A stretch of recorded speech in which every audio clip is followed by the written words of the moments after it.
This is Phantom Power.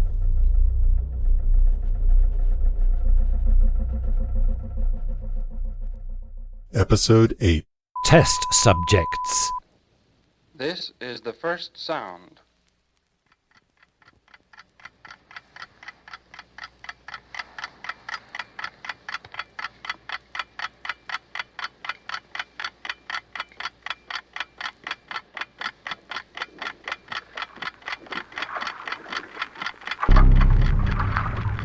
They walked together slowly, their feet making a sound together.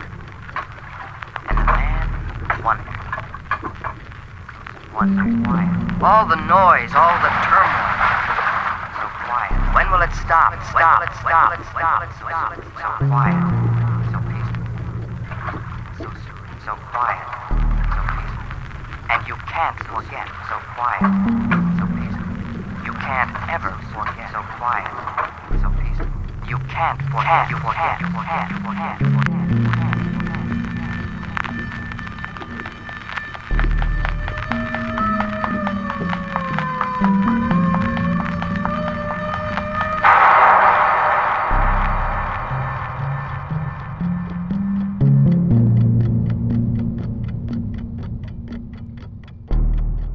I feel as if I'm being thrown into a space or a place that I am experiencing as anxiety, that sense of the alarms, the hurrying footsteps, the dramatic voice, and the time passing. It's just a kind of it's a terror of time passing. It's Jonathan Crary's 24/7 being made manifest in my ears. Yeah, these are sounds I've been playing around with. Our guest for today's episode just shared this archive of amazing sounds with me, and so I was just sort of, playing with them, putting them into a collage.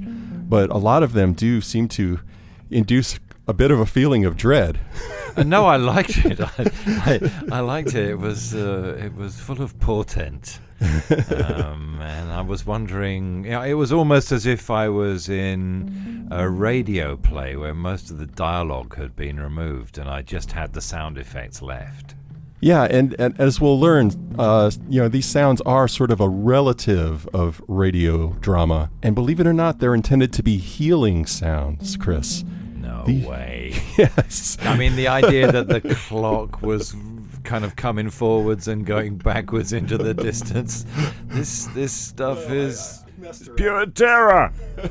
I did mess around with the sounds a little bit, but yeah, these are sounds that are supposed to help you become the best person that you can possibly be. Welcome back to another episode of Phantom Power, where we explore the world of sound in the arts and humanities.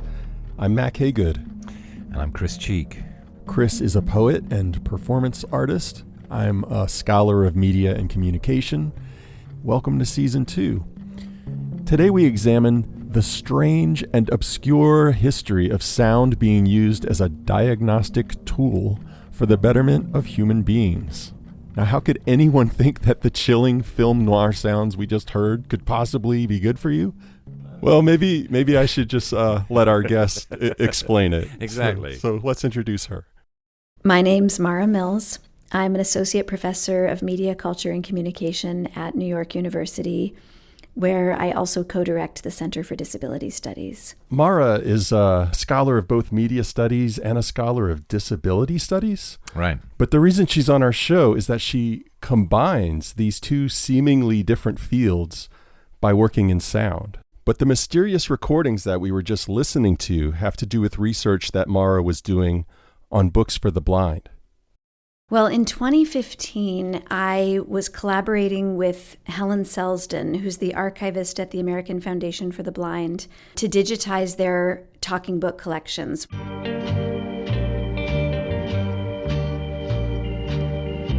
So we took the entire collection, because they were fairly fragile, to a high-end digitization company in New York. I had a grant from the National Science Foundation to pay for the digitization. We toted in the trunk of my car tons and tons of these records to this company and had them digitize them for us. They gave us back an external hard drive with completely unlabeled WAV files, which meant that I had to go through and listen to each one of the files to figure out what it was and to correlate it to whatever the title was on the finding aid, if there even was one. It was extremely time-consuming. So Mara has all of these digitized, unlabeled files. And then meanwhile, she gets this really great invitation to be a visiting scholar at the Max Planck Institute for the History of Science in Berlin. So by day, she's doing all of this stuff there at the Institute. And then by night, she's sitting in her Berlin apartment just listening to these strange files. Many of which, in fact, are pretty remote from what one would think of as a book.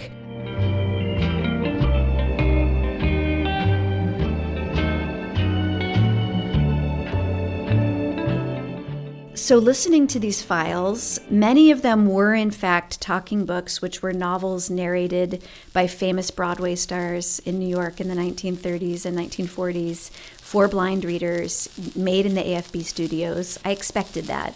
The Happy Prince by Oscar Wilde, recorded solely for the use of the blind in the Talking Book Studios of American Foundation for the Blind Incorporated. Read by Eva Legalian. High above the city on a tall column stood the statue of the Happy Prince. He was gilded all over with thin leaves. Some of them were very unusual. It would be sort of 60 minutes of electronic beeping, which turned out to be the output of reading machines, scanner-based electronic reading machines that were text-to-tone, things like the Visitoner or the Stereotoner. What's a Visitoner? Well, the Visitoner is like a brand of something called an optophone.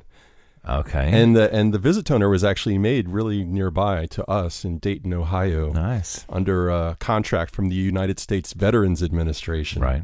But basically, it's this little machine that you would pass over a line of printed text, and it would turn the letters into these sort of musical tones that blind people were able to interpret as letters. That is super interesting. So they have to learn the alphabetic tonal correlation. Yeah, and they can listen to their utility bills. I mean, it was used for these very sort of perfunctory things, just like the mail came in, I got to see what my bills are, and they could listen to it like that. I love that. You're hearing capital B now.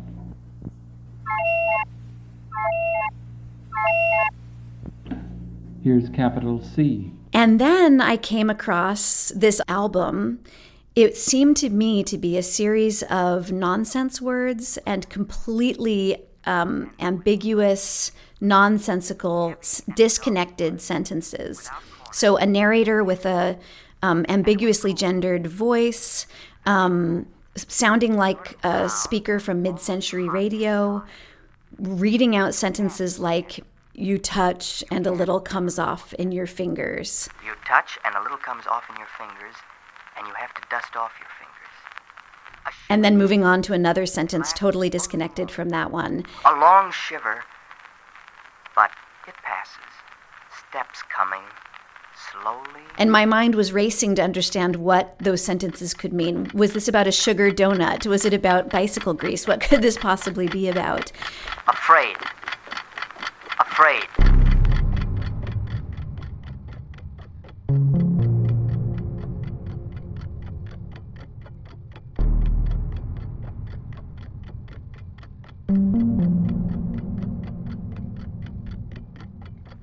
The chair was hard, but you knew she didn't care. And she sat very straight. And around her, there was silence.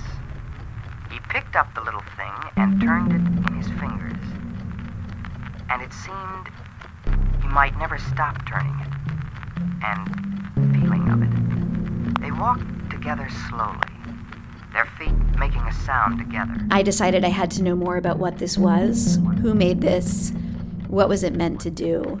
All the noise, all the turmoil. When will it stop? So quiet, so peaceful, so serene. So it turned out that the American Foundation for the Blind, the AFB, had actually commissioned this record in 1952. And they commissioned it to be an auditory version of the thematic apperception test, or TAT, which by then was a fairly well-known means of psychological testing for sighted people. It was a series of still images, sketches, really, black and white sketches, designed in the 1930s by psychologist Henry Murray, who worked at Harvard, and artist Christiana Morgan.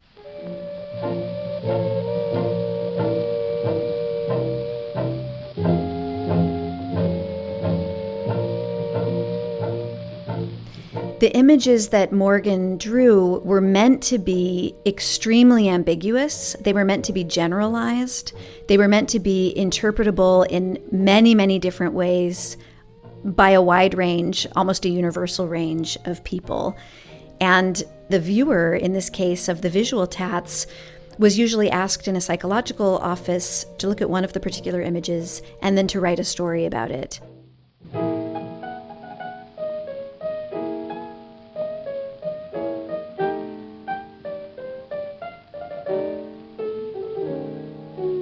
After that story was written about the image, the difficulties arose. The psychologist then had to figure out themselves how to interpret that story, what it meant about that person, what it meant about their latent personality traits, or about their feelings. Yeah, and the thematic apperception test is just the story of it is really fascinating. And, Morgan and Murray were really interesting people. Morgan was this artist and writer, and she was an amateur psychoanalyst who collaborated with, the famed psychoanalyst Carl Jung. Right. And Murray was this Harvard psychologist, and the two of them became lovers, which was actually something that Jung had recommended so that they could release their creative energies. I say nothing. The 1930s. And it was all going off. Yeah, it really was. And that's what happens with prohibition. I guess it worked because they created the thematic apperception test after that. And the TAT became one of the most widely used projective tests in the world. The auditory version of the projective test, the one commissioned by the AFB, was produced by a psychologist in Hartford named Seidel Braverman, and also a fairly well-known blind memoirist and radio scriptwriter who lived in New York named Hector Chevigny. Chevigny had written a memoir called My Eyes Have a Cold Nose. That was a reference to his service dog, his eyes. So Chevigny, having experience in radio as a scriptwriter but also as a producer, had lots of contacts in New York from whom he could acquire sound effects, voice actors, and he helped Seidel produce this oral analog to the visual TAT.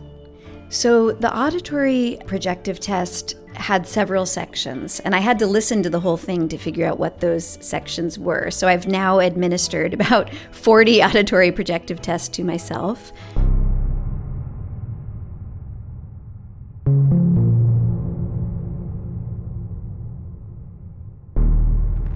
It was there, strong and straight, and seemed destined never to come down, moving and then stopping, and then moving again, but always forward, soft, very soft and warm. And there never seemed... The opening section contained these ambiguous descriptions of objects or scenes. And at the beginning of this section, listeners are instructed to tell what happened, what led up to it, and what the outcome will be. And that's followed by these very ambiguous descriptions of scenes or objects. It was harsh, high and loud, and it kept on, and you couldn't stop it. You couldn't stop it at all.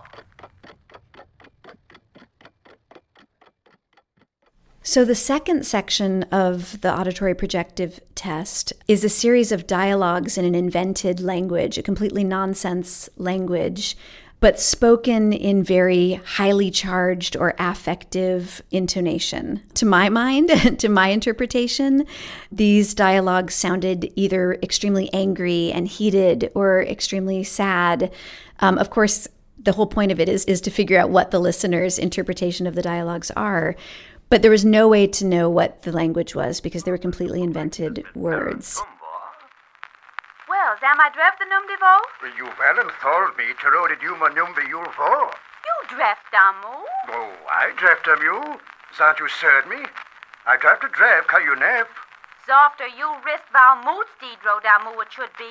I do almost dito on the traps at the laundry, but I'm right through. It won't be the chest as your didro. Then zil let me val ka you nep. The listener was asked to tell a story about what the dialogue was about, to put words in the actors' mouths. It turns out that these voice actors were from New York. They knew Hector Chevigny. They were trained in double talk, a strategy used by actors or radio, people on stage or on radio to use invented words, usually just one at a time, sprinkled into a speech, like for humorous effect. Drevly I aptly tenyon the traps. No, that's a liturgy clap to less. It isn't liturgy not So that's why I said earlier that this recording or these recordings were a relative of radio drama. Right. Right, because this blind scriptwriter, Chevigny, had access to all of these great voice actors to create these tests. So I'm thinking about traditions of nonsense poetry. I'm thinking about Russian futurist trans-rational Zaum, the idea of an invented language that would cross national boundaries. I'm thinking about Esperanto. I'm thinking about other traditions of nonsense poetry like Lewis Carroll's The Jabberwocky. I'm thinking about Hugo Ball with his Dadaist poems. I'm thinking about Kirchfitter's Sonata. There's a whole world here of composing and invented languages. Yeah, I'm thinking about the peas and carrots that they used to teach us as actors if you were supposed to be whispering in the background. Right, and kind of pig Latin. Yeah. We're into a territory of opacity and transparency in relation to what words signify, what they bring, not just a kind of sort of literal translations and literal interpretations, but the analogues, the metaphors, the dirty stuff. The ways that sounds and words conjure things within us. Right. Not chum twist modding drill. Could I plead the rooklets in diff brie edor hot fellow? No, I'm Morty, I plead la romish. Kaz bella chowty. Well, it's me gash. Trap isn't cadrell. Then there's a final section of the record with several tests which just have nonverbal sounds. And these sounds were from the ABC sound effects department. Each test would have 10 or so sounds played in a row, a gunshot, a dog barking.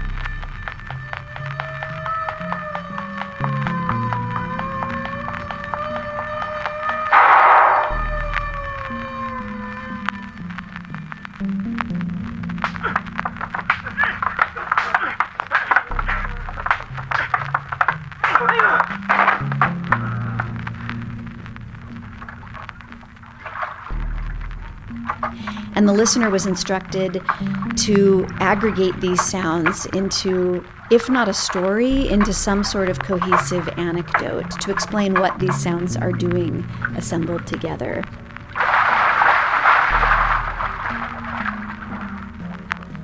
And the listener would either verbally, in each of these cases, say out their explanation to a psychologist, or write down a story or a paragraph about them, and then submit it to that psychologist.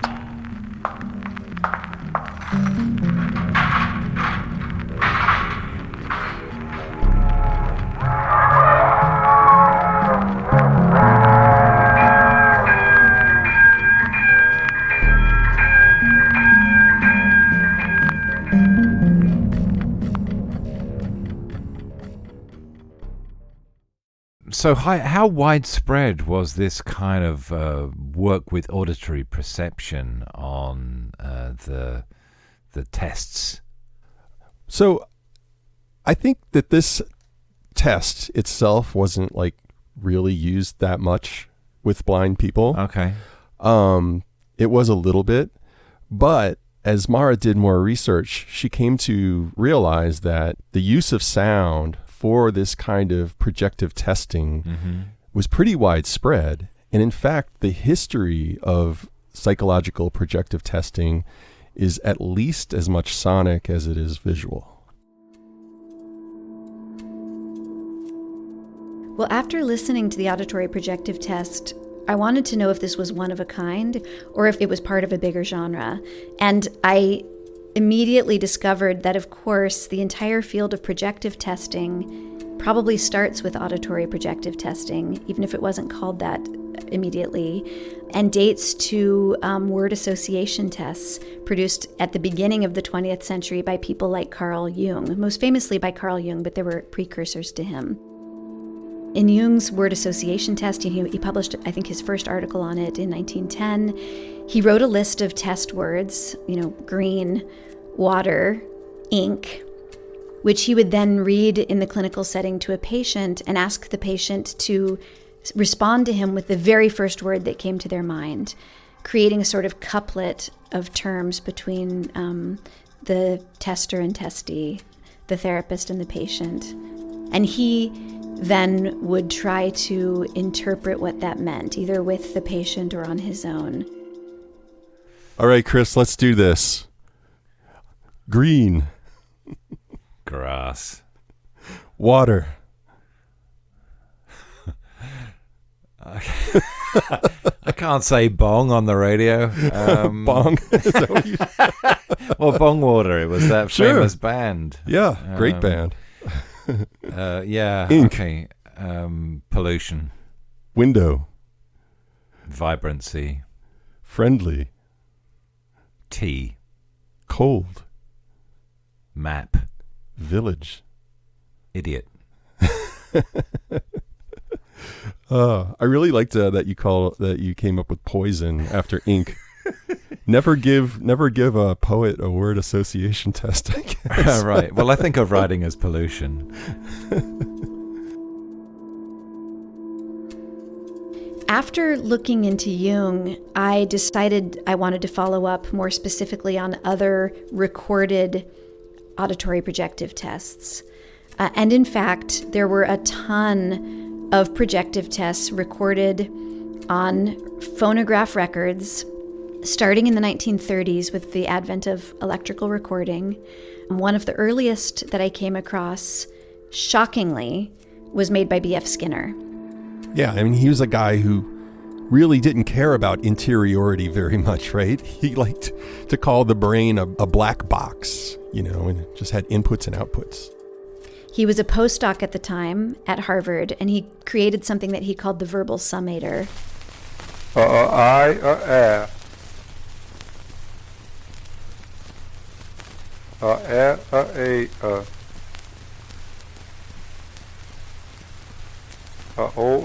Basically, he had been working late nights in the lab as a postdoc and hearing all sorts of weird machine sounds, and those machine sounds he was fantasizing, hallucinating, were speech.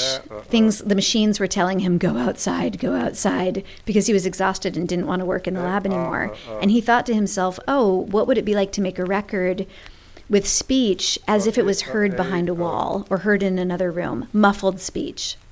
And I could play this record then for people, and it would evince what he called verbal behavior from them, because he was already getting interested in behaviorism. But this, for Skinner, was still quite close to something even Freudian. In fact, he even says in his report about it that it might be useful for some sort of Freudian analysis, that you would get to know something about someone's personality. But he quickly moved way farther into his behaviorist studies, which were all about the seemingly endless potential to train animals and humans to do totally new things. The human is a blank slate.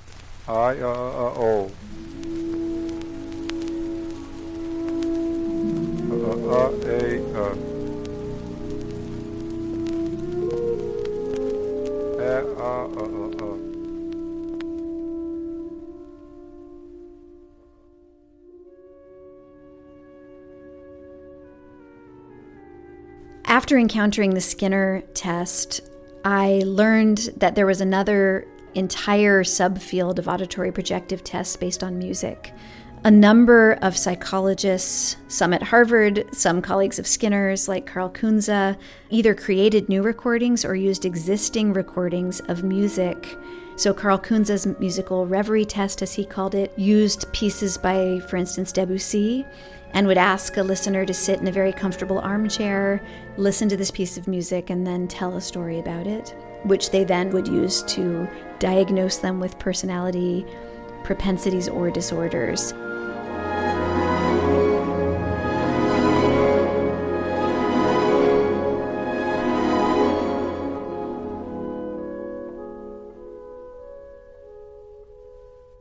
So Chris, so far we've heard how NYU professor Mara Mills has assembled this curious history of auditory projective tests, all of which propose to mine some kind of essence from the individual by having them listen to sound and then respond to what they'd heard, which is cool. But what I love about Mara's work and what really inspires me about it is that she uses histories such as these to ask really big questions. Questions like, when we test someone, what are we really testing? Where do our notions of normalcy come from? And who or what do these ideas of normal really support? Morgan and Murray described their own process as analysts of these tests as a process of double hearing. And it's interesting that they use the word hearing because they were, again, working with visual projective tests, not the auditory ones. But if the testee is supposed to look at a test and give an interpretation of it, the analyst is giving an interpretation of an interpretation. They're supposed to have double hearing. They're supposed to themselves think about what their interpretation of the test would be, what the average normal interpretation of the test would be, and then think about how the interpretation of the testee works. So yeah, another problem that arose for me is that as a historian, I'm supposed to have triple hearing. Or actually, I wanted myself to have triple hearing. I wanted to will myself into triple hearing. I wanted to let myself take the TAT, naively experience it. What did I think of this? And I also had to hear like the psychologist. I had to understand what the psychologist is doing. And then I also have to hear in this very broad socio-historical contextual frame like a historian.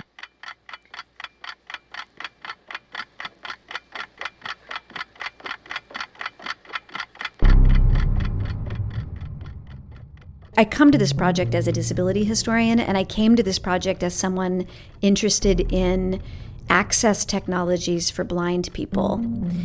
So the idea that blind people were also going to be subjected to thematic apperception tests just made me question access to what. Of course, there's not just access to like nice novels and other and sort of things that blind people choose, but there's access to like disciplining and diagnosing technologies that were happening at this same moment. The French historian of ideas and philosopher Michel Foucault was asking some similar questions as he looked at historical practices such as diary keeping and letter writing and confession in the Catholic Church. These are all activities where we think we're bearing our soul, right? Right. We're revealing our innermost depths. But Foucault said, no. These are the activities, the techniques. These are the technologies by which we really invent the soul. Right in those moments, that's where we construct a self. The self isn't already there inside of us as this kind of unchanging essence, right? We invent it through these cultural activities. The ancient Stoics and their journaling, were trying to achieve self-mastery. The Catholics' confession was used to craft a soul that was purged of sin. And in the modern era, psychology and its tests and therapies, these are designed to make us well and whole. Right. And in fact, I suppose we are increasingly being conditioned by these technologies. Yeah. And so one last thing, there's this historian of science at Harvard, Peter Gallison, and he wrote this great piece about the Rorschach ink blot test, where he says, first, in order to even create a test like that, you have to have some sort of a priori idea of what the self is that you're testing for, right? And so there was this idea that there's a deep, unconscious, Freudian self that could be evoked or brought out by the ink blot. And back when the first projective tests were invented, only a few bearded, psychoanalysts shared this new kind of modern notion of the self. But what happens? They begin administering the test, and then by the very act of testing, this new notion of the self begins to spread throughout the culture. Oh yeah, we see it all, we hear it, and we see it all around us right now in terms of arguments about identity, arguments about behavior. And this is the kind of cultural history that Mara Mills is exploring through these auditory projective tests. The thematic apperception tests, the visual ones, were not meant to ever circulate widely because it would bias the test results if someone had seen the image before. Of course, today, in the digital moment, all of the cards, all of the images can be seen easily online. And if you want to look at them, the first problem that immediately one can see is that they are not as generalized, nor as ambiguous, nor as neutral as they were supposed to be.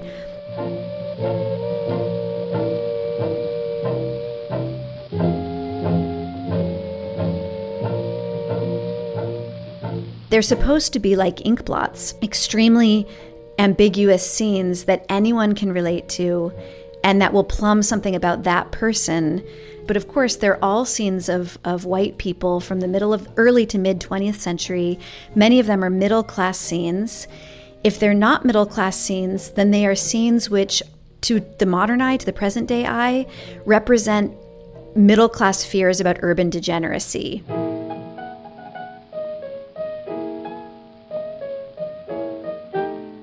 So these are clearly not neutral test-taking instruments in the first place. For Morgan and Murray, who did not create a coding scheme, they eventually settled on this idea that the correct answer was the average answer. Reality is what most people perceive. If most people believe that an image of two people embracing is an image of a heterosexual married couple, then that's the correct response. And anyone who interprets that image as a homosexual image, as an image of an affair, as a pedophilic image, whatever, that then is revealing something pathological about themselves. I mean, it's terrifying to think that truth is the statistically typical. There were more complex coding schemes than that, but that is, to me, a quite terrifying way to interpret those images. And many of the disorders they were supposed to diagnose, it was often things like sexual disorders. It was often things like homosexuality, which, after 1973 is no longer considered to be a disability.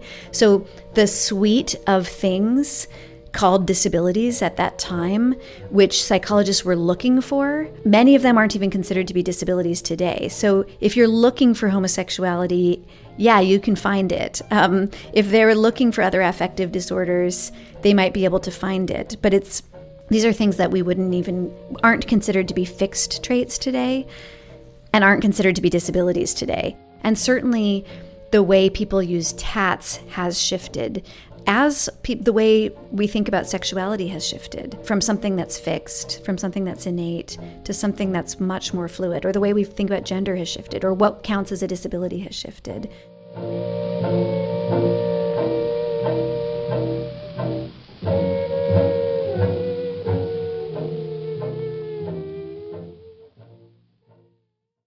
I think what all of this shows us is that normal has a history. Yes. Disability has a history. I think what was also interesting about the auditory projective test for blind people, it could be used to help blind people understand their interests and then think about what kind of education they wanted to get, what kind of jobs they would want to go into. But it could also be used to diagnose additional disabilities.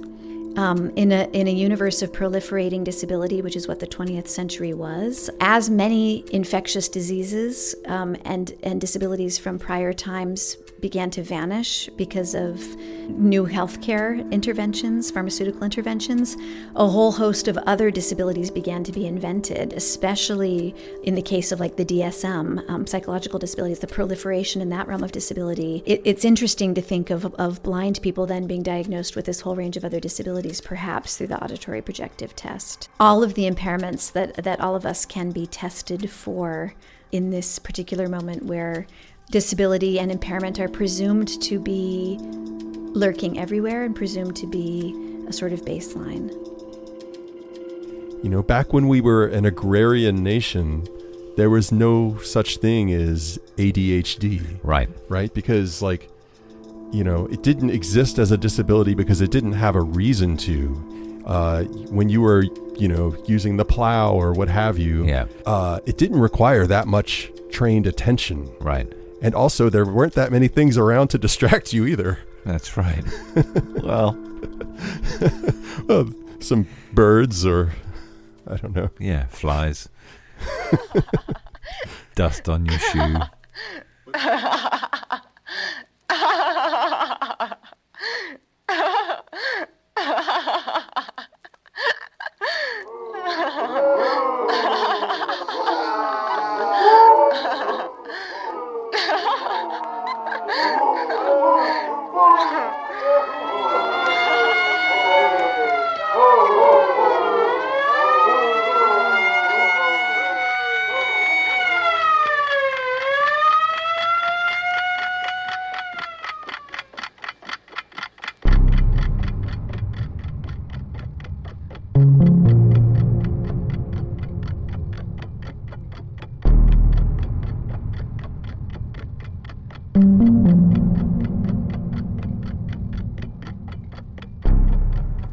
And that's it for this episode of Phantom Power.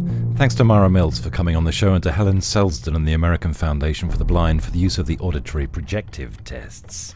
You can learn more about Phantom Power and find transcripts and links to the things we talked about, and find previous episodes of the show at phantompod.org. You can also subscribe to our show there, or wherever you get your podcasts. We'd love it if you'd rate and review us in Apple Podcasts, and you can also find us on Facebook and Twitter. Our music was by Mac Haygood, Graham Gibson and Blue Dot Sessions, as well as Duke Ellington and Claude Debussy. The show was edited by Craig Ailey and Mac Haygood. We bid a fond farewell and happy graduation to our intern Adam Whitmer, and we welcome our new intern Gina Morovich. Phantom Power is produced with support from the Robert H. and Nancy J. Blaney Endowment, the Miami University Humanities Center, and the National Endowment for the Humanities.